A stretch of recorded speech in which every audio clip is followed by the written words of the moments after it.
ప్రభుత్వ ఉపాధ్యాయుల పదోన్నతులకు తెలంగాణ సర్కార్ ఆమోదం తెలిపింది. ఈ ప్రక్రియను సాధ్యమైనంత త్వరగా ప్రారంభించి పూర్తి చేయాలని సీఎం రేవంత్ రెడ్డి విద్యాశాఖ అధికారులను ఆదేశించారు. పాఠశాల విద్యాశాఖలో 9 ఏళ్ల తర్వాత పదోన్నతులు, 6 ఏళ్ల తర్వాత బదిలీలను గతేడాది నిర్వహించారు. దాదాపు 20,000 మందికి పదోన్నతులు కల్పించారు.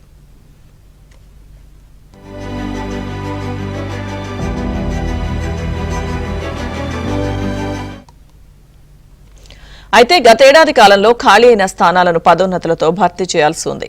అంతకంటే ముందు బదిలీలు చేపట్టాల్సి ఉంది. ఈ ప్రక్రియ అంతా వేసవి సెలవుల్లో జరగాల్సి ఉండగా జాప్యమైంది. ఇప్పటికే విద్యా సంవత్సరం ప్రారంభమైనందున ప్రభుత్వం బదిలీల అంశాన్ని వాయిదా వేసి పదోన్నతులకు అనుమతించింది.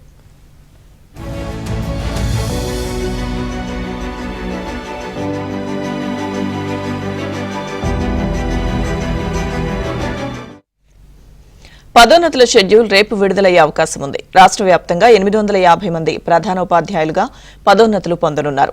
వీరిలో మల్టీజోన్ 1లో దాదాపు 500 మంది ఉండగా మల్టీజోన్ 2లో 350 మంది వరకు ఉంటారు.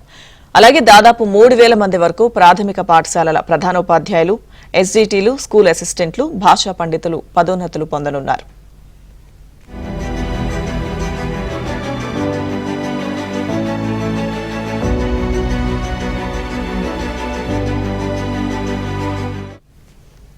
ఏడాది కాలంగా ఎదురు చూస్తున్న పదోన్నతులపై ప్రభుత్వం నిర్ణయం తీసుకోవడాన్ని ఉపాధ్యాయ సంఘాలు స్వాగతించాయి.